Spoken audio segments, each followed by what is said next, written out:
Srpski borac Nenad Pagonis je u disciplini K1 stil kategorija do 91 kg osvojio zlatnu medalju na svetskom prvenstvu u Skoplju.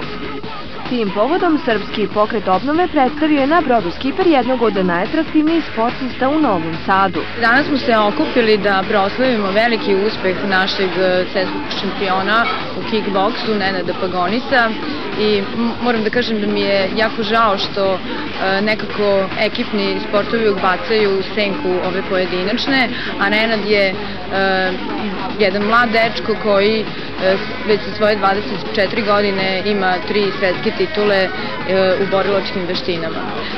Srpski pokret obnove kao stranka koja prepoznaje prave vrednosti, naravno ga svesrdno podržava u njegovim aktivnostima sportskim i zbog toga ćemo uvek biti uz njega, a naročito zbog toga što i nastupa i bori se u čitavoj Evropi i u svetu pod parolom "Vredi se boriti", koja je parola Srpskog pokreta obnove.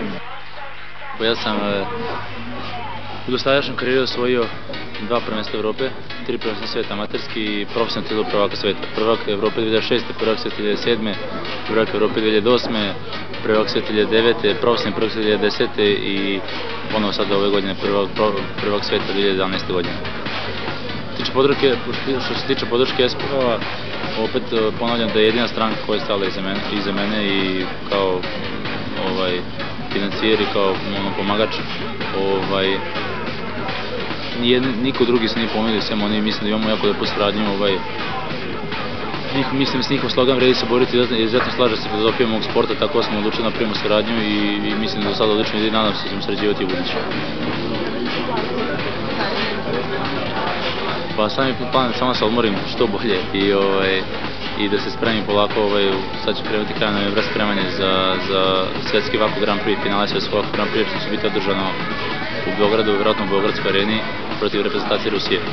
Tako da tu čekam isto pobedu, jer mislim da naša petorka, srpska petorka, mislim da je izuzetno jaka i kad smo radili protiv Grka u četvrtini finala u Beogradu isto u hali Pionir, po završetku mečeva ja sam obećao Srbiji da će se svirati himna Bože pravde kao himna pobednika Vaco Grand Prix, tako da mislim da publika bi trebalo doći da gleda i da isprati, da nas podrži i da isprati po osvajanje Vaco Grand Prix.